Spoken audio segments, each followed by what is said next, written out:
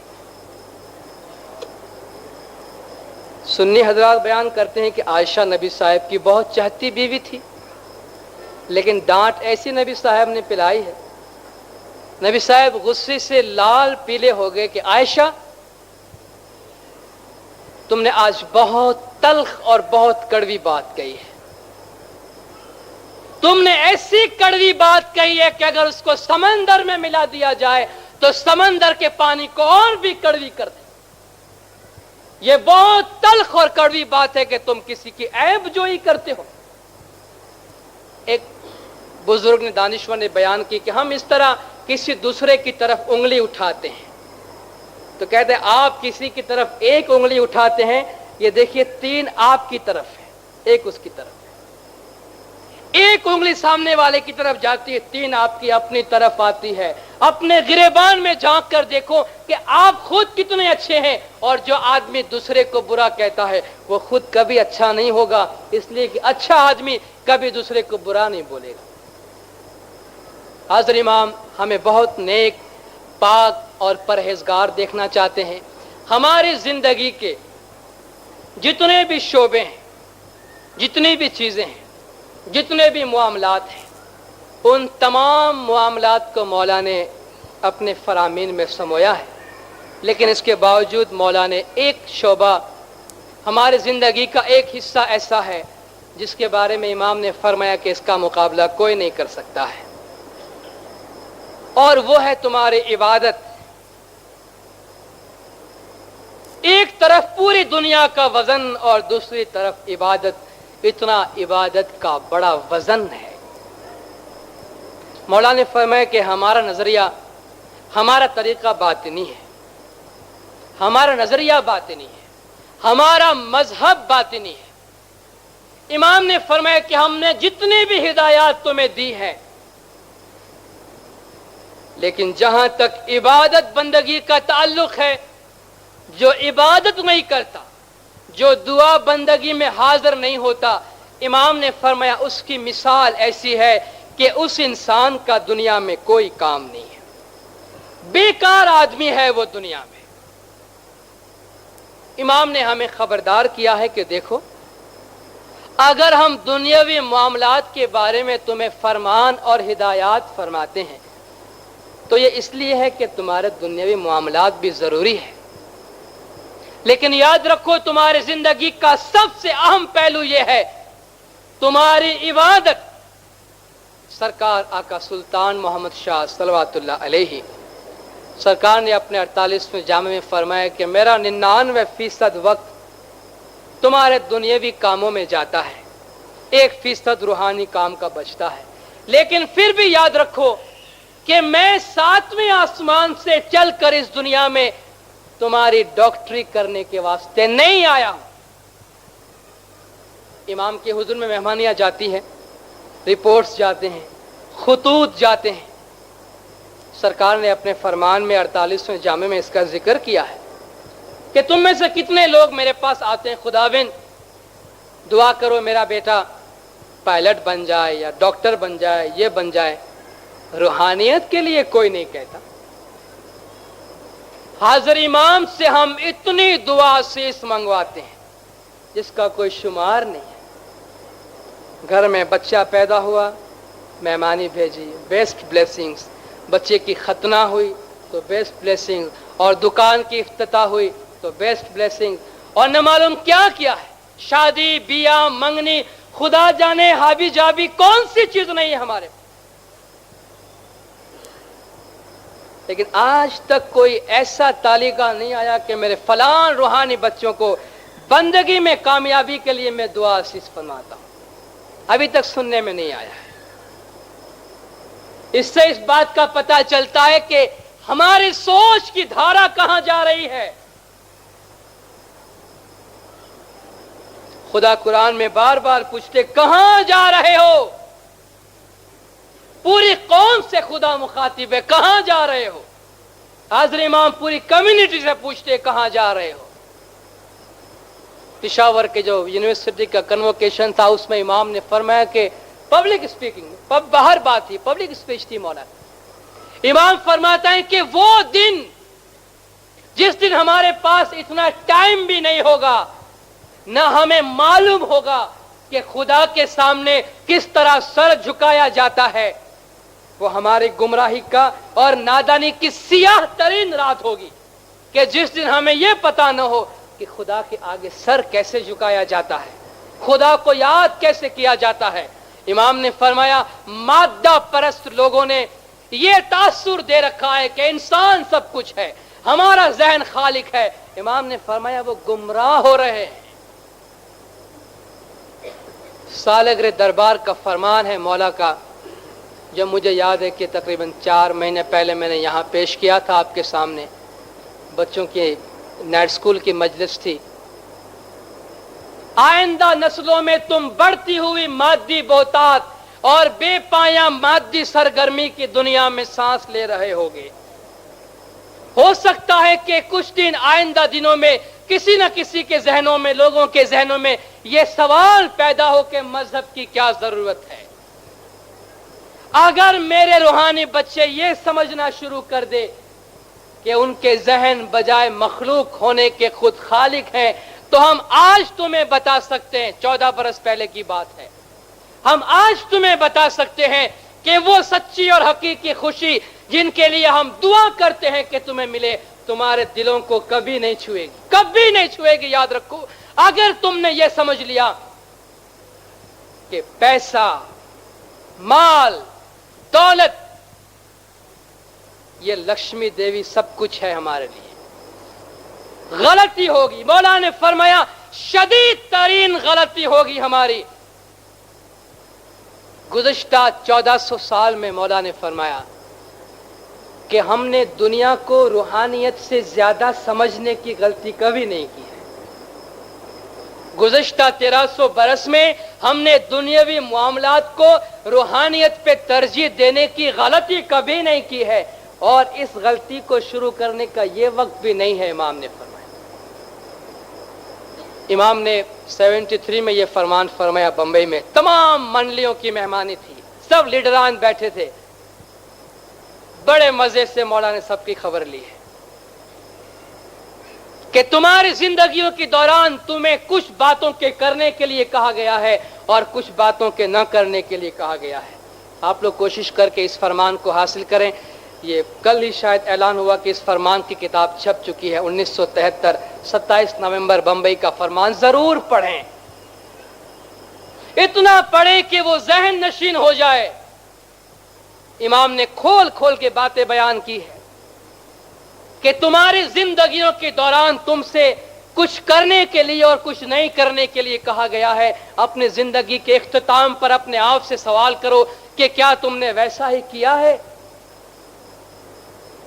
امام نے فرمایا کہ تمہاری دنیاوی زندگی اور تمہاری روحانی زندگی، تمہاری عبادت اور تمہاری دنیاوی زندگی، ہم دونوں کے درمیان ایک بیلنس چاہتے ہیں۔ آج وہ زمانہ نہیں ہے کہ ایک مشنری جماعت خانے میں کھڑے ہو کر دنیا فانی پہ وائز کر دے کہ دنیا ایسی ہے، دنیا ویسی ہے، دنیا کو چھوڑو۔ نہیں، دنیا ضروری ہے۔ آج مولا کا فرمان ہے، مولا کی ہدایت ایسی ہے کہ آج دنیا ضروری ہے لیکن بیلنس کے ساتھ۔ وہ بیلنس بھی امام نے کیسا دیا ہے؟ 22 گھنٹہ تمہارا، 2 گھنٹہ امام کا، وہ بھی نہیں ہوتا ہے۔ ہم کہتے ہیں 24 گھنٹہ ہمارا، 1 گھنٹہ بھی امام کا نہیں، تو پھر بیلنس تو نہیں ہوگا نا۔ امام عبادت اور بندگی اس لیے چاہتے ہیں کہ ہم کبھی بھول نہ جائے کہ ہماری زندگی کا مقصد کیا ہے۔ ہم کبھی یہ نہ سمجھ لیں جس طرح مغربی دنیا میں بات پھیل گئی ہے کہ پیسہ، مادہ یہ ہمارا نصب العین ہے، بس آسودہ زندگی گزار لیں۔ امام نے فرمایا کہ مغربی دنیا سے جو لوگ متاثر ہوتے ہیں، ایسٹ افریقہ کا فرمان ہے، انہیں میں یہ فرمان کرتا ہوں کہ وہ دیکھیں کہ ان لوگوں میں کتنی بیماریاں ہیں۔ امام نے مثال کے طور پر امریکہ میں دیکھو، وہ لوگ طاقتور ہیں، پاورفل ہے، but they are not happy، وہ خوش نہیں ہیں۔ طاقتور ہے، دنیا کو ختم کرنا ہو تو جھٹکے کی کام ہے۔ دنیا میں اتنا گولہ بارود جمع کیا ہے انہوں نے، دنیا میں دنیا کو تباہ کرنے کے لیے اتنا گولہ بارود جمع کیا ہے کہ اگر تقسیم کیا جائے، یہ کچھ سال پہلے کا تخمینہ ہے کہ اگر دنیا کے 400 کروڑ عوام کے بیچ میں بانٹا جائے تو ایک چھوٹے سے بچے کو بھی 6 ٹن بارود ملے گی۔ اتنا بارود جمع کیا ہے، تو دنیا کو تباہ کرنا ان کے لیے چٹکی کا کام ہے۔ لیکن امام نے فرمایا وہ ذہنی طور پہ مریض ہے، اس لیے کہ وہ دیکھ رہے ہیں کہ اب تو پیسہ حاصل کرنے کے بعد بھی بے چینی بڑھ گئی ہے، اس لیے کہ سکھ کی جو کنجی عبادت ہے ان کی جگہ پہ انہوں نے کوئی اور چابی لگا رکھی ہے۔ ایک ہی چابی ہے، سکھ حاصل کرنے کی واحد کنجی ہے، وہ عبادت ہے، اور سکھ دولت کا نام نہیں ہے، سکھ پیسے کا نام نہیں ہے۔ پیسے کے بغیر بھی انسان سکھی ہو سکتا ہے، وہ چین، آرام اور راحت کی بات ہے، سنتوش کی بات ہے۔ لیکن کیا کرے، دریائے ہوس وہ ہے کہ وہ کبھی نہیں بھرتا، انسان کا پیٹ کبھی نہیں بھرتا۔ امام نے فرمایا کہ ان لوگوں میں کتنی سائیکولوجیکل ڈیزیز ہے، کتنے نفسیاتی بیماریاں ان کے بیچ میں۔ اس کی وجہ کیا ہے؟ جس کی طرف ہم جا رہے ہیں۔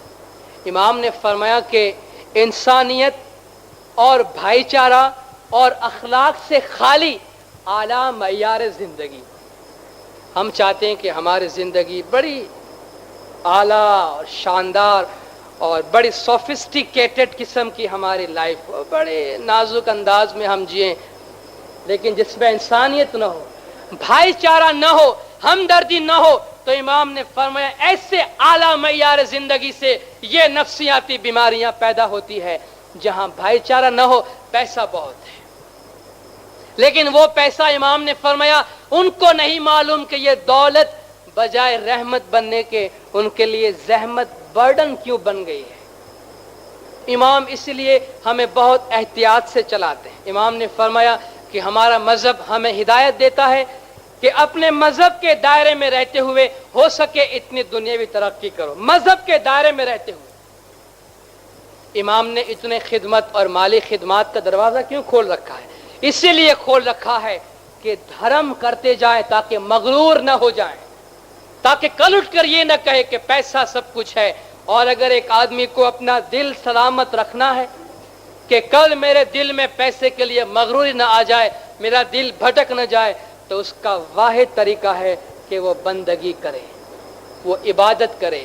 حاضر امام کی کتنی مہربانی ہے، حاضر امام کی کتنی بخشش ہے۔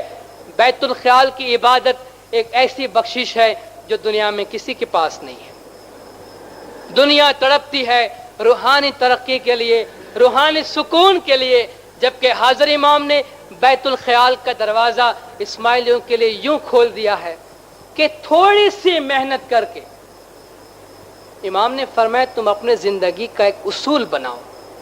ہم اپنا ٹائم ٹیبل بناتے ہیں، امام نے فرمایا اپنا اصول بناؤ اور تمہارا پہلا اصول عبادت ہونی چاہیے۔ ہمارا فرسٹ پرنسپل جو ہے وہ ہو ہماری عبادت، اس کے بعد باقی تمام باتیں۔ ہم صبح سے رات تک کا ٹائم ٹیبل بناتے ہیں، اتنے بجے اٹھنا، ناشتہ کرنا، دکان جانا، کھانا کھانا، شام کا یہ ٹائم۔ پہلے آنا چاہیے عبادت۔ کتنے بجے اٹھ کے ہمیں ہماری روح کے لیے عبادت کرنی پڑے گی، خواہ مرد ہو خواہ عورت ہو۔ عورتوں کے لیے اگر بنگلی یا جماعت کھانے کی منائی ہے تو عبادت معاف نہیں ہے۔ امام نے فرمایا ہے کہ اسلام طاقتور نبی صاحب کے زمانے میں اس لیے تھا کہ لوگ بندگی کرتے تھے۔ اگر تم نے بندگی کی طاقتور بنو گے۔ اگر ہمارے روحانی بچے اپنے باطنی عقیدے کو بھول جائیں گے تو مستقبل میں گمراہ ہونے کا بہت بڑا خطرہ مول لیں گے۔ اگر عبادت چھوڑ دیں گے تو بہت بڑا خطرہ ہے کہ مستقبل میں اسماعیلی راہ راست سے بھٹک جائے۔ مولا نے ہندوستان کے اپنے مسافری میں عبادت کا فرمان فرمانے کے بعد جماعت سے سوال کیا کہ تم مجھے جواب دو کہ تمہاری زندگی کا سب سے اہم مقصد کیا ہونا چاہیے۔ یہ جماعت میں امام نے سوال کیا ہے کہ تم جواب دو کہ تمہاری زندگی کا سب سے اہم مقصد کیا ہونا چاہیے۔ جماعت نے کہا کہ عبادت خدا میں۔ امام نے فرمایا کہ جب تم کو اس کا جواب معلوم ہے تو پھر مجھے کہنے کی ضرورت نہیں ہے کہ تمہیں تمہاری زندگی کو کس طرح بنانی چاہیے۔ یہ کہ عبادت تمہاری زندگی میں بنیادی مقام رکھے۔ امام نے فرمایا یہ خالی دعا نہیں ہے، صرف خدمت نہیں ہے، بلکہ عبادت ہے۔ بیت الخیال کی عبادت جو ہمیں حقیقی اسماعیلی بنائے گی، جو ہمیں امام کی قدر شناسی بھی کرائے گی، اور جو ہمارے مذہب کو مضبوط بنانے کے لیے ہمیں حوصلہ بھی بخشے گی۔ امام کے فرامین، امام کی ہدایات ہمارے سامنے ہے۔ امام نے فرمایا کہ سب کچھ تمہارے سامنے کھول کے رکھ دیا ہے، جس کا جیسا ایمان ہوگا اس کی ویسی قدر ہوگی۔ سونے کی قیمت سونے جیسی ہوگی، تانبے کی قیمت تانبے جیسی ہوگی، چاندی کی قیمت چاندی جیسی ہوگی، لیکن لوہے کی قیمت کیا ہوگی؟ مولا نے فرمایا جماعت میں کون امام کا سونا ہے، کون امام کا چاندی ہے، کون امام کے لیے تانبا یا پیتل ہے، اور کون جماعت امام کے لیے لوہا ہے، اس کو جج کرنا، اس کا فیصلہ کرنا ہمارے ہاتھ میں نہیں ہے، امام کے ہاتھ میں ہے۔ امام کا پیغام جماعت تک پہنچانا ہمارا کام ہے کہ امام اپنے فرامین کے ذریعہ جماعت کے دنیاوی اور دینی، جسمانی اور روحانی دونوں جہان کو آباد کرنا چاہتے ہیں۔ اور امام نے فرمایا کہ اگر میرے فرامین پر عمل کرو گے تو دونوں جہان میں آباد ہوگے، اور اگر میرے فرمان پر عمل نہیں کرو گے تو نقصان ہوگا اور دکھی ہو جاؤ گے۔ آپ جماعت کا بہت ٹائم لیا، 3 روز کا یہ سلسلہ مولا کی مہربانی سے اور آپ جماعت کے تعاون سے پورا کیا۔ اس سلسلے کے دوران جماعت کے مکھی کامڑے صاحب نے اور RSD نے بڑا تعاون کیا، بہت حوصلہ افزائی کی، اور سب سے بڑھ کر آپ جماعت نے اچھی تعداد میں حاضری دے کر اور انتہائی خاموشی سے سن کر بڑی حوصلہ افزائی کی۔ بہت ہی کرم، بڑی نوازش اور بڑا احسان کیا آپ لوگوں نے۔ مولا اس کا بدلہ آپ سب کو دونوں جہان میں دے۔ خداوند سرکار مولانا حاضر امام گج جماعت کے تمام گناہ معاف کرے، سب کی نیک امیدیں پوری کرے، آخری دم تک ایمان سلامت رکھے، سکھی سلامت آباد رکھے، دیدار نصیب کرے۔ صلوات پڑھے دیندار، اللہم صلی علی محمد و آل محمد۔